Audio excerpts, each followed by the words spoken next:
Omukulembeze w'eggwanga Yoweri Kaguta Tiwabulwa Museveni akangudde ku Kudobozi n'akukuluma engeri omusirikale yatendekebwa eggye lya UPDF okwesuula mu jjulume n'atta mukama we eyali yamwebwa okumukuuma. Sabbiiti ewedde Private Sabbiiti Wilson yayanaamiriza enseeno bwe yakkakkana ku mukama we Minisita Omubeezi avunaanyizibwa ku bakozi Retired Colonel Charles Ngola Okello n'amukuba amasasi agaamuttirawo oluvannyuma naye ne yetta. Museveni wabadde yeetabye mu kusabira omugenzi Ngola mu kisaawe kya Mefuga Kololo mu Kampala n'okusima ebirungi byakoledde eggwanga lino. Agambye nti kituufu abasirikale tebafuna nsimbi nnyingi naye balina ebintu eby'omugaso ebibaweebwa nga bayingidde obusirikale. Museveni agambye nti era azzeemu okwewera nti siwakukkiriza abasirikale be kuwudiisibwa bannabyabufuzi newankubadde ebintu ebimu nga bikolebwa olw'enguzi, n'aweera nti ababikola baakukwatibwa n'omukono ogw'ekyuma. Uganda there are 1.6 million refugees here because people don't know where to run. They are now running here. Now here where they are running, you have got these weaknesses. No, it will not happen. I want to assure you that the way we crushed all the bad groups, we shall crush even these thieves. These two parasites, there are two parasites, the political class and some of the civil servants. And who are the victims? The Wananchi and the investors. Investors are being harassed for bribes. That's why I have appointed Nakare Manao to handle that side of the investors. President Museveni mu ngeri y'emu akakasizza nti eggye lya UPDF yakuliyirira abooluganda lw'omugenzi Retired Colonel Charles Ngola n'ente ezisukka mu 7 ng'akabonero ak'okusasula obulamu bwe mu by'obuwangwa by'abalango gy'abadde ava. The army they want to do Matoput and they will have to do it, and Ngola don't worry about the 7 cows. The army has got more cows, they can bring more cows than 7, because that system is also not bad. For instance, our soldiers accidentally killed one of our supporters called Zebra. I have told our people to make matoput with the family. This forgiving unconditionally, I don't think it's a good idea. I know in the book of Matthew that if you hit me on the left, I turn the right. I'm still in the Old Testament, an eye for an eye, a tooth for a tooth. I can forgive, but under some conditions. For me, I'm angry. I'm not just sad, but I'm really angry. We are going to get to the thieves. It's unfortunate that this wonderful cadre who gave his best ended up being killed by a bad product produced by our system. Minister ow'ekikula ky'abantu abadde atwala Charles Ngola, Betty Amongi, yeegayiridde abalango obutazimbulukusa nsonga ya kuttibwa kwa mwana waabwe n'abagumya nti okunoonyereza kugenda mu maaso era kwakwoleka ekituufu. He used the gun given to him by the state to execute his duty of protecting Honorable Okello Ngola to instead commit a criminal offense punishable by the laws of Uganda. Unfortunately, he killed himself. We cannot therefore condemn the people of his tribe or clan for a crime he committed while on state duty. I appeal to you, the people of Lango.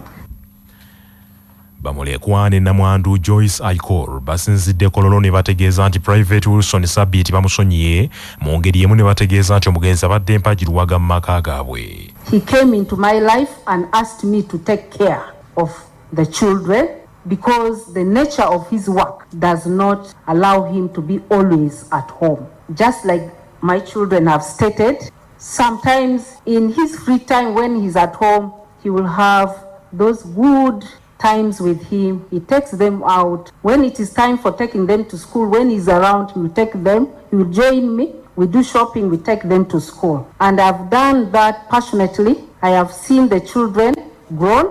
We have seen the children married. We have seen the children working. Minister Ngola kaakano omugenzi wa kuziikibwa ku kijja ky'abajjajjaabe ku Lwomukaaga luno mu disitulikiti y'e Oyam. Kamalabyonna Nabuganda Charles Peter Mayiga atongoza ebyuma ebirwanyisa omuliro nga byenasula byokka nga bikosa tekinologiya ebisimbiddwa mu masiro g'Abassekabaka e Kasubi okwetoolola ennyumba mu Zibwazaalampanga. Ebyuma bino byaweebwayo gavumenti ya Japan ng'eyita mu kitongole ky'amawanga magatte eky'ebyobulambuzi ekiyitibwa UNESCO nga bino birina obusobozi okwenasula byokka singa wabaawo obulabe bwonna obwekuusa ku muliro. bw'abadde atongoza ebyuma bino mu masiro e Kasubi. Katikkiro agambye nti omulimu ogw'okuzzaawo ennyumba mu Zibwazalampa nga gulina okukwatibwa n'obwegendereza, buli kalombolombo akalina okusibwa mu nkola akagobererwe mu mulimu guno obutabaawo nsobi. Nga mwenna bwe mumanyi okutandika 2013 tubadde tuzimba ennyumba eyo mu Zibwazalampa. Mulimo munene nnyo ekyenkanidde awo. Munene kuba gulina emisoso egy'ennono n'obulombolombe girina okuyitibwamu. Munene kubanga kyetaagisa okufuna abantu abo abagendera ku bulombolombo n'emisoso ebirina okuyitibwamu. Munene kuba gukozesebwa ngalo. Munene kuba gutwala obulindo n'obulindo bw'essente. N'olwekyo tutambudde bwe tutyo olw'ensonga ezo. Naye omuliro gwe gwayonoona ennyumba eyo gwe gwagyokya. Awo nno okugizaawo nga totaddeewo bizikiriza singa omuliro guddamu ne gukwata. Obanga ayozezza ate noyandika mu ttaka. N'olwekyo bannaffe aba gavumenti ya Japan baatuwa $50,000 egya dola ne baziyisa mu UNESCO era ze tukozesezza ne tuwanga ebyuma ebyo bye mulabye ebyenasula singa omuliro guba baluseewo. Ebyuma bikuba n'enduulu. Abantu abali wano ne bamanya nti akabi kagudde, abazimya moto n'abantu bawana abatendekeddwa mu kuzikiza omuliro ne bakola omulimu ogwo.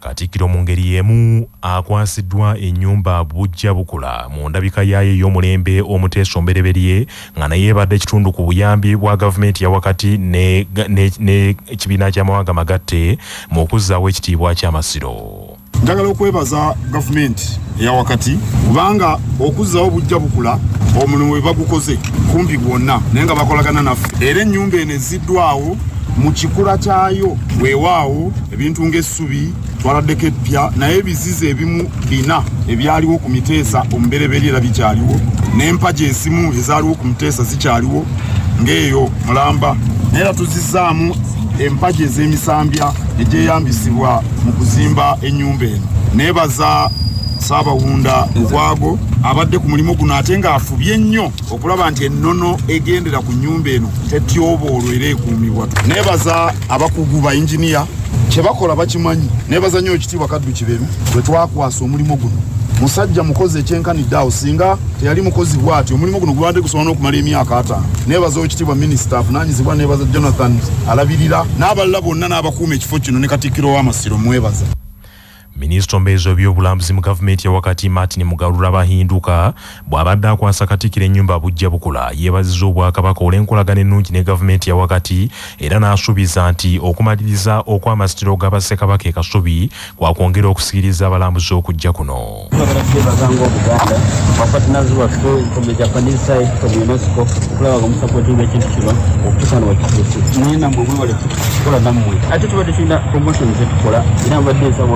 Ekigendeye mu maaso nga kino kyonna kiwedde. Ate Bannayuganda bali nabo bajje balambule kalisa y'e Buganda kozi nnene nnyo. Osobola okuva mu safari kudde n'ebibiina ebirala byogera ku buwangwa. Because cultural tourism mu maaso nga bwe tulaba ky'ekintu ekikulu ekiddako. Ye Minisita Martin Mugarura Bahinduka. Gavumenti ya Uganda kyadde kyefukaamiridde abasawo okuva mu keediimo baddeyo mu malwaliro okujjanjaba abantu ng'ensonga zaabwe bwe zikolebwako. Amalwaliro ga gavumenti kumpi gonna mu Uganda gasiibye ekiyumba mu Nyale. Abasawo abakugu leero batandisa akeediimo kaabwe nga beegatta ku bannaabwe ba senior house officers n'abasawo abakyagezesebwa abasooka okwediima. Abasawo bano olunaku lw'eggulo balangiridde nti okutandika n'essaawa 5 ez'ekiro kya leero ez'ekiro ekikeeseza leero tebaddamu kukwata ku kalimu konna olw'obutafuna kulungamizibwa kwonna kuva mu lukiiko lw'abaminisita olwatudde ku bbalaza nga bwe baali basuubizibwa sabbiiti ewedde.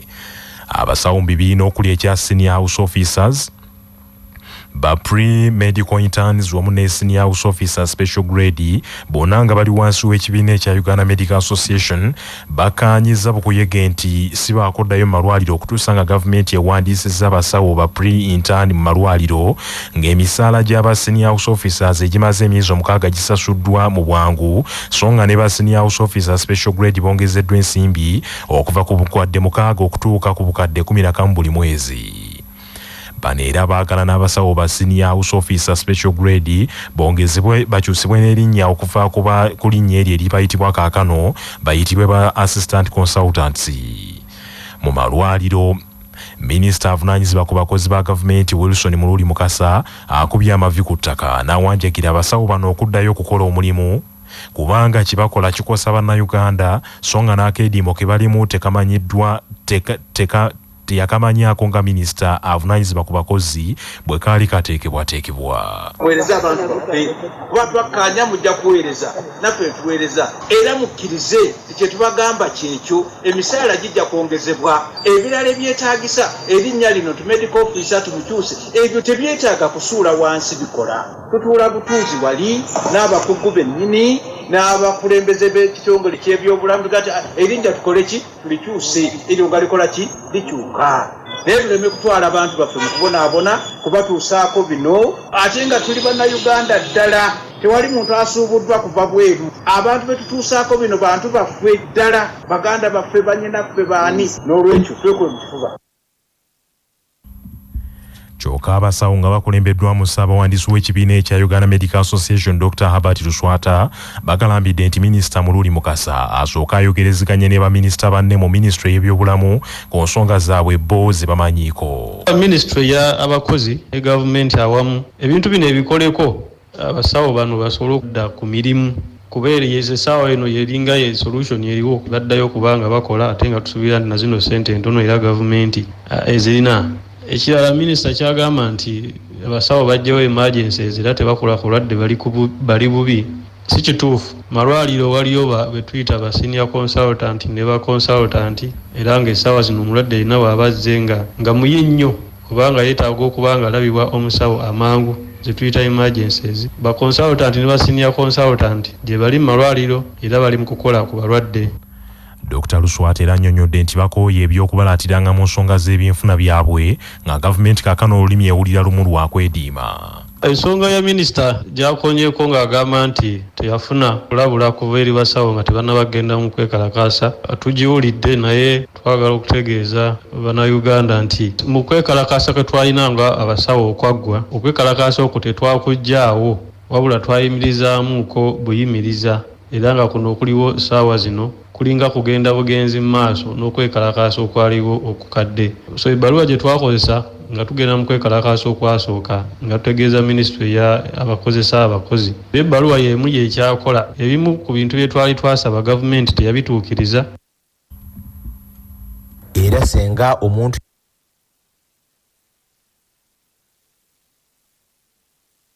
manya obuvuna obuddo obw'eddembe lyo tonyigirizibwa ddembe lyo ery'obwebange. Ddembe lyo akutusibako Nana Herbal Mouthwash okukuuma akamwa ko nga kayonjo. Senyesa Nana Herbal Mouthwash ozize amannyo okulwala okunyinyeera n'okuvaamu olusaayisayi. Nana tumukomezaawo mu ccupa empya enyigiddwamu ekigambo Nana wansi ne mu mbiriizi. Kakasa nti oyo alambiddwa bw'atyo gwe bakuguza asangibwa mu famasi ne supamaketi zonna. Yawandiisibwa National Drug Authority nga bali wamu ne Nice Ntangawizi tea, amajani kawomera n'antameggwa goteeka ku kyayi buli omu n'akwesimisa. Saako Nice Curry Powder akanza alikoolya n'okuba ennoga ne weenuguuna. Byakakasibwa UNBS nga bali wamu ne Shana Herbal Gentle Wash akusinza okufuna infections okukuuma ng'oli muyonjo. Amwetaaze musange mu supermarkets, pharmacies ne cosmetic shops zonna. Yakakasibwa ekitongole ekivunaanyizibwa ku mutindo gw'eddagala mu ggwanga.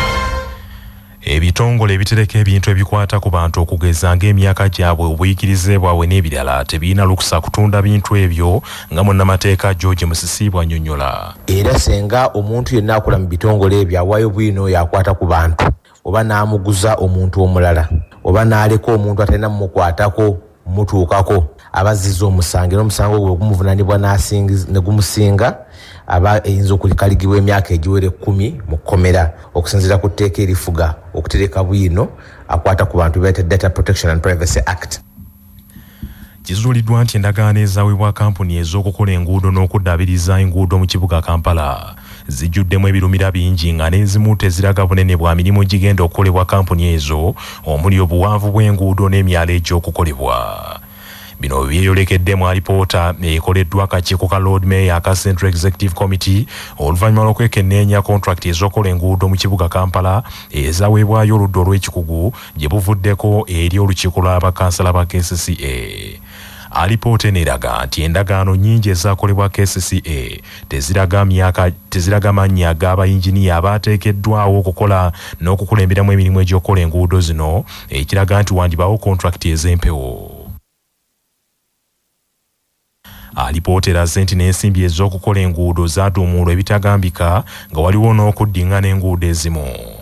Oluguudo 50th Street olutaweza kilomita namba lwagerekeddwa nga lulina okuweebwa ensimbi obukadde 11 okuteekako obupande ku luguudo olwo, obukadde 36 bwakukuba misitale mu luguudo olwo, ate nga obukadde 56 za kusimba muddo. Bakansala kye bagamba nti okwo kuyiwayiwa nsimbi za muyiwa musolo. Alipoota eraze nti kontrakiti yaweebwa kampuni ya MS China Construction Company Limited, ekitongole ekya KCCA mu kukola kontrakiti eno kyakiikirirwa abantu 2 bokka, so nga oludda lw'ebyobufuzi terulinako muntu yenna yayitibwa mu kukola endagaano eyo, wadde nga lulina okulondoola omulimu ogw'okukola enguudo ezo. Lord Mayor wa Kampala Salongo Elias Lukwago yennyamidde nnyo olw'emivuyo egyetobese mu kukola enguudo, n'agamba nti gifiiriza nnyo bannakampala. Bw'otunuulira emivuyo egirimu ne bateekamu ssente bumbi nga olabye bumbi nga 4 nga bwakugamba nti bwali location of utilities, kukyusa amasannyalaze n'amazzi wamu ne waya z'essimu n'ebiki, ng'etteeka erya Roads Act likirambika bulungi nnyo nti ezo ssente zirina kuba ku bannyini utilities ezo eziba za kukyusa waya z'amasannyalaze. Abawumeme be bavunaanyizibwa, bwe kuba kukyusa mazzi National Water yevunaanyizibwa mateeka.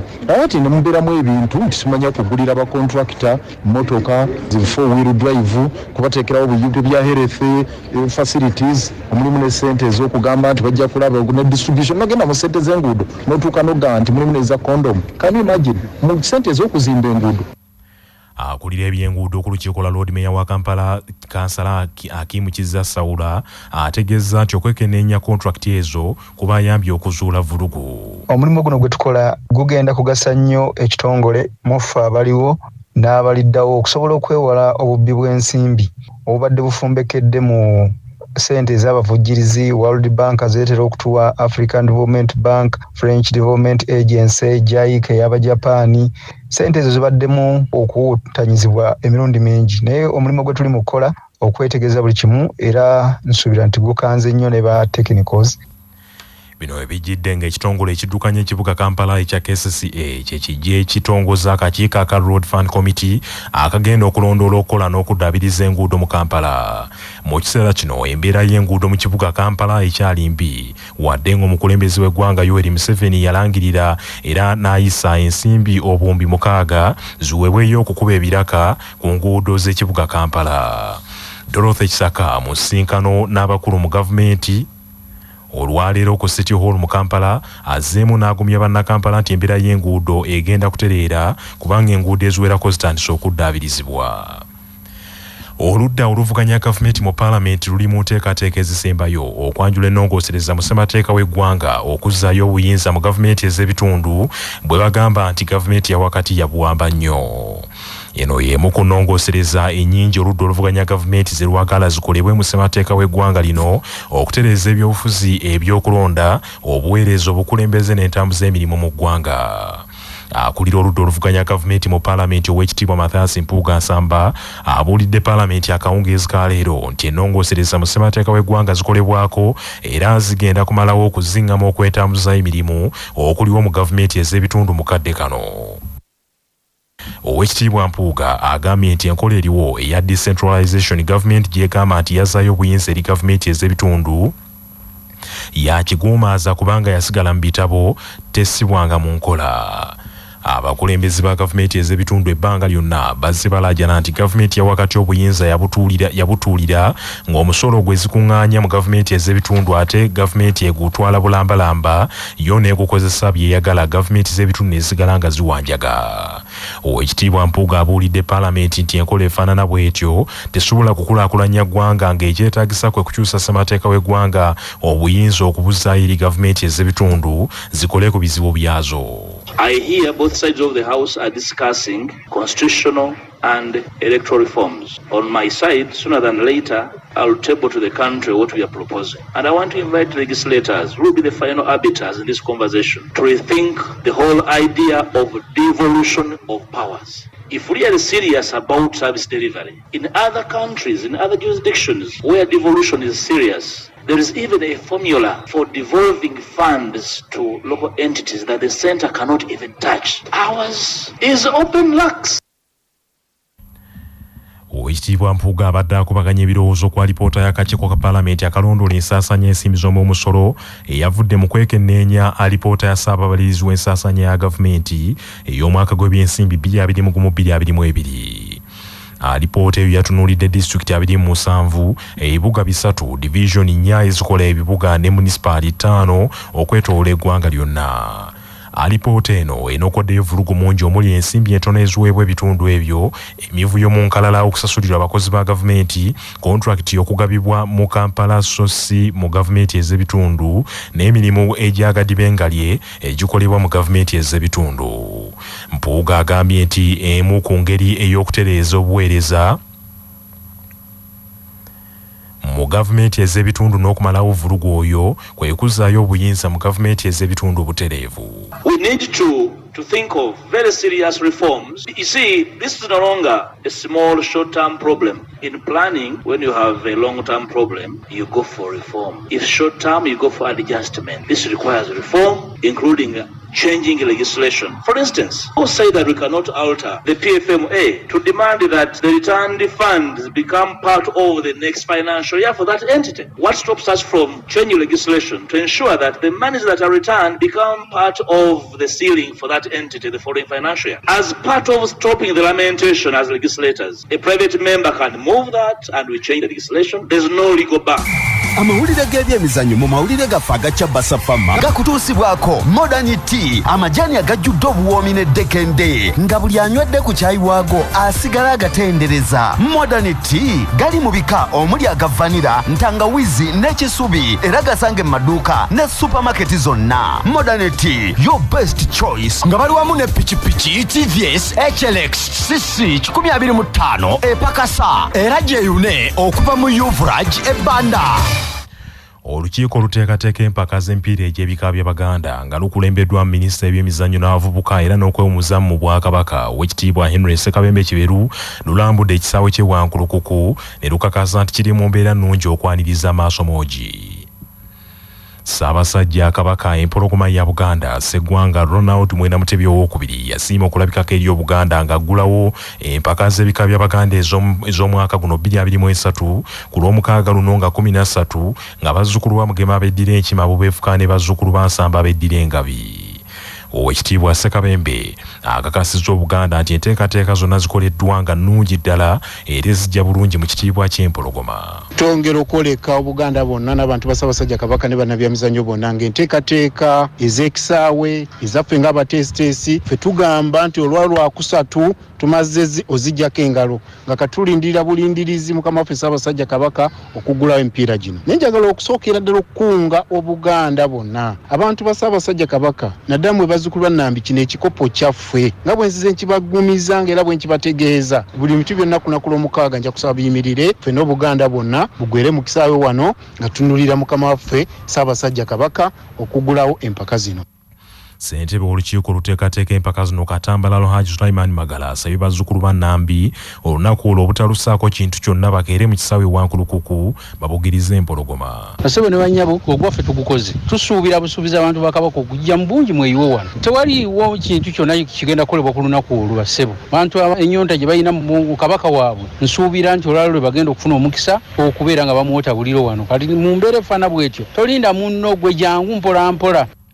Omwami wa Kabaka w'essaza Kyaddondo Ssaalongo akuuma entebe y'akaggo kaakano Ssaalongo Magandazi Matovu akowodde abakyaddondo abo okuzimba ebiyitirirwa mu bifo byonna Omuteregga gy'agenda okugita olwobaanirize bulungi maasomogi mu kitiibwa ng'ayolekera Wankulukuku. Mpira guno gwafuuka nono kubanga twagusangawo aye ne bataata baffe bagusangawo ne bajjajjaffe ekintu ekiyitamu generation eziwera kiba kifuuse nono wano waffe mu Buganda ate nno Ssaabasajja Kabaka saakoonamu naga kino kifuuse nono era ddala eba nono yennyini basewo ne bannyabo olunaku olw'omukaaga ffenna tulumanyi nti Omutanda agenda kulabikako eri Obuganda ng'azze okuggulawo omupiira gy'ebika Kima agenda kuggulawo n'engabi ensamba bakubiriza mwenna Obuganda muggweyo mujje mugirize Omutanda ng'aggulawo omupiira gy'ebika okuyingira mu kisawo wangulukuku kwa mutwalo gumu n'emitwalo ebiri era empaka zino ziwagiddwa Airtel Uganda, Uganda AIDS Commission, CBS FM ne BBS Telefina.